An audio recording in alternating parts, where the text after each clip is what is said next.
Hello everyone, welcome to my world call Lapin world. और आज की इस वीडियो में बहुत ही इंपॉर्टेंट टॉपिक के बारे में डिस्कस करूंगा, उसको बेसिकली एक्सप्लेन करूंगा। And that topic is none other than blast furnace. Blast furnace सबसे इंपॉर्टेंट, मैं बोल सकता हूँ कि सबसे इंपॉर्टेंट जो टॉपिक होगा मेटलर्जी का कोई होगा वो ब्लास्ट फर्नेस। ब्लास्ट फर्नेस एक बेसिकली सिलेंड्रिकल शेप का फर्नेस होता है जिसकी मदद से अपन एक आयरन तक पहुँचते हैं, जिसको पिग आयरन बोलते हैं। बेसिकली अपन उस पिग आयरन से कास्ट आयरन, रोट आयरन तक भी पहुँचा जाता है। लेकिन सबसे पहले हम समझेंगे पिग आयरन का फॉर्मेशन कैसे करते हैं अपन ब्लास्ट फर्नेस के मदद से। तो ब्लास्ट फर्नेस एक सिलिंड्रिकल शेप का फर्नेस होता है जिसमें अपन कुछ चीज़ें ऐड करते हैं, बेसिकली कुछ चीज़ों को उसमें डालते हैं ताकि हमारा पिग आयरन का फॉर्मेशन कंप्लीट हो। उन चीज़ों में हमारा जो कंपोनेंट्स है वो है हेमेटाइट। हेमेटाइट एक आयरन का ओर है, Fe2O3 इसका फॉर्मूला होता है। एंड एक और कंपोनेंट डालते हैं जिसको अपन फ्लक्स बोलते हैं। इस केस में फ्लक्स हमारा कैल्शियम कार्बोनेट है, CaCO3। एंड थर्ड कंपोनेंट जो हमारा वो कोक या कार्बन जो भी बोलिए आप, उसको डालते हैं ताकि हमारा प्रोसेस कंप्लीट हो। अब अपन देखते हैं इस सिलिंड्रिकल फर्नेस में होता क्या आखिरकार। बेसिकली सिलिंड्रिकल फर्नेस जो होता है उसमें नीचे से अपन हीट प्रोवाइड करते हैं ताकि उसमें कुछ जोन्स बने।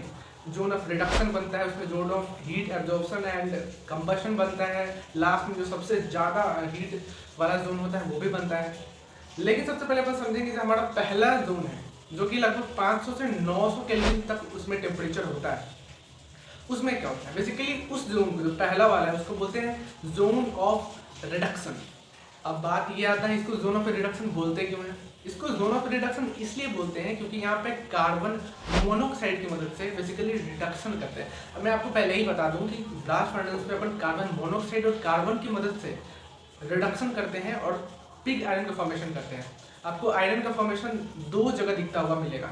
एक तो पहला ही पार्ट में मिलेगा, मतलब पहला जोन ऑफ रिडक्शन में ही आयरन का फॉर्मेशन हो जाता है, और एक लास्ट पार्ट में भी, यानी लास्ट जो हमारा टेम्परेचर का जोन होता है जो कि सबसे हाईएस्ट टेम्परेचर है, लगभग 2200 केल्विन टेम्परेचर होता है, उसमें भी आयरन का फॉर्मेशन मिलेगा, आपको पिग आयरन का फॉर्मेशन मिलेगा। लेकिन उसमें अपन कार्बन की रिडक्शन करते हैं बेसिकली। लेकिन पहले वाले जोन ऑफ रिडक्शन में वहाँ पे अपन कार्बन मोनोऑक्साइड की मदद से करते हैं। तो सबसे पहले समझते हैं Fe2O3 हेमेटाइट जो हमारा है उसको CO के साथ रिएक्ट जब करता है वो, तो हमारा Fe3O4 बनता है। और Fe3O4 को अगर आपको नहीं पता तो बता दो, मैग्नेटाइट इसको बोलते हैं। ये भी एक बहुत ही इंपॉर्टेंट आयरन का ओर है। और इसको अपन फिर से रिएक्ट करवाते हैं कार्बन मोनोऑक्साइड से, और जब कार्बन मोनोऑक्साइड से ये मैग्नेटाइट रिएक्ट करता है तो हमारा Fe बन जाता है। और आपको बता दो कि सारे ही प्रोसेस में कार्बन डाइऑक्साइड रिलीज होता है, CO2 रिलीज होते रहता है। Fe जो बना हमारा मैग्नेटाइट और कार्बन मोनोऑक्साइड का रिएक्शन जो हुआ और Fe बना, इस Fe को हमारा बेसिकली वही पिग आयरन भी बोलते हैं। और एक और जगह आगे चल के सबसे लास्ट में बेसिकली जैसा कि मैं बोला वहाँ पे भी आयरन का प्रोडक्शन होगा। थर्ड जो हमारा इसी जोन ऑफ रिडक्शन में रिएक्शन होता है वो होता है फिर से हेमेटाइट का रिएक्शन करते हैं अपन कार्बन मोनोऑक्साइड से, और इस बार हमारा FeO बनता है और एज यूजुअल CO2 रिलीज हो जाता है। और FeO जो है इसका बेसिकली अपन लास्ट में यूज करते हैं कार्बन रिडक्शन के लिए, मतलब कार्बन की मदद से FeO का रिडक्शन हो जाता है और हमारा FeCO रिलीज हो जाता है और Fe बचता है। This is iron and this iron is basically pig iron. Pig iron का फॉर्मेशन 2200 केल्विन टेम्परेचर, जो कि लास्ट में करने से पहले अपन सबसे पहले बीच का जो मेडियोकर वाला पार्ट है टेम्परेचर का उसको देख लेते हैं। मेडियोकर टेम्परेचर बेसिकली जो होता है उसमें कुछ इंपॉर्टेंट प्रोसेसेस हैं, जिसमें से one of the important process है स्लैग का फॉर्मेशन।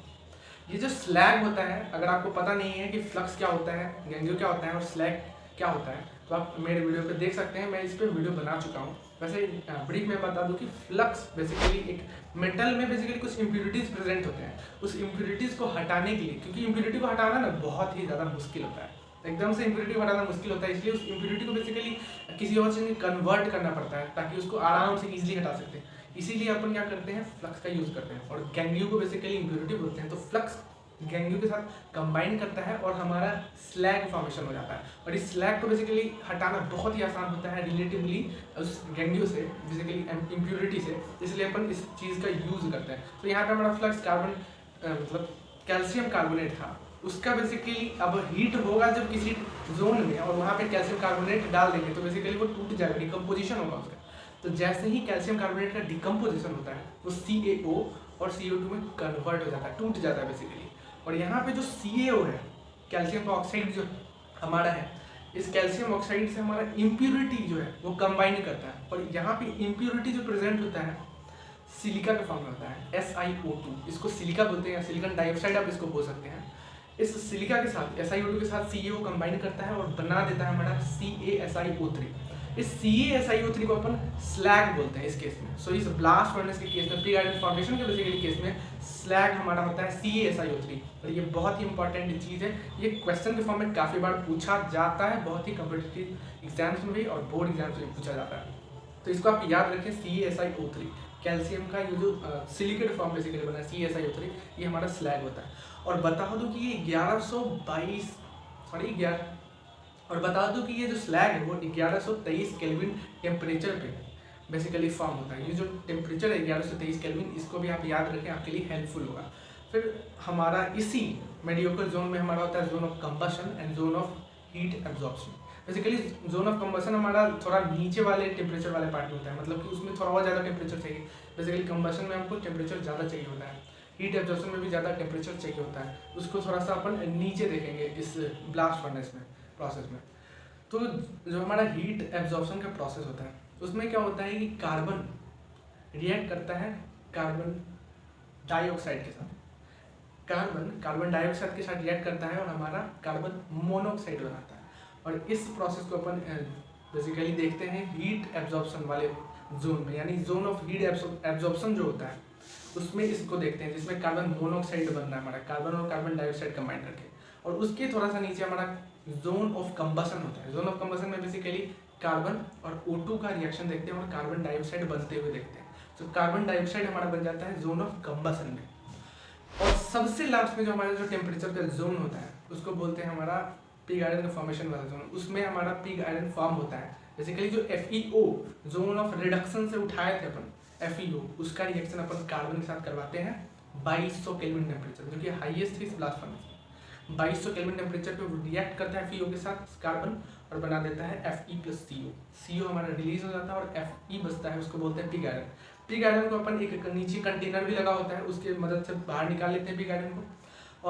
अब इसके बाद क्या होता है, पिग आयरन के बारे में समझना जरूरी है। अब पिग आयरन होता क्या बेसिकली?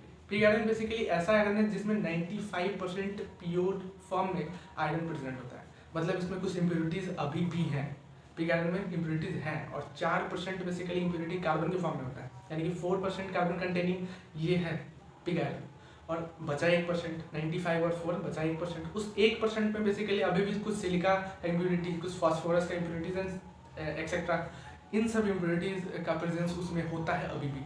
तो इन सब को भी हटाने के लिए अपन कुछ और आयरन को फॉर्म करते हैं। बेसिकली क्या होता है ना, पिग आयरन का यूज अपन करते हैं ताकि कास्ट आयरन को फॉर्म करें, रोट आयरन को फॉर्म करें।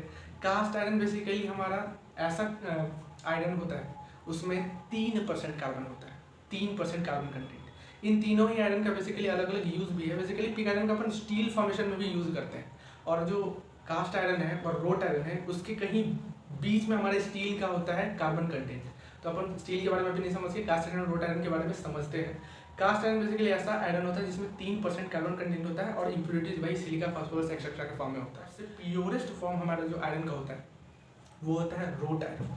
रोट आयरन में लगभग 0.02% कार्बन कंटेंट होता है, मतलब समझ लीजिए नेग्लिजिबल होता है लगभग। ये बहुत ही कम कार्बन का परसेंटेज है और इसमें इम्प्योरिटीज बहुत ही कम होती है, बहुत ही मतलब पॉइंट समथिंग % में इसका 0.02% कार्बन कंटेंट है, और बाकी इम्प्योरिटीज तो और भी कम होती है, तो नेग्लिजिबल भी मान सकते हैं। तो बेसिकली सबसे प्योर फॉर्म का जो हमारा आयरन होता है वो होता है रोट आयरन।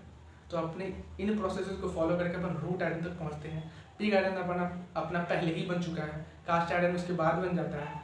तो बेसिकली इसको बोलते हैं अपन ब्लास्ट फर्नेस का जो प्रोसेस होता है जिससे पिग आयरन का फॉर्मेशन होता है, इसको एक्सट्रैक्शन ऑफ बेसिकली आयरन भी बोलते हैं इस प्रोसेस को, और मेटलर्जी का one of the important concept था ये।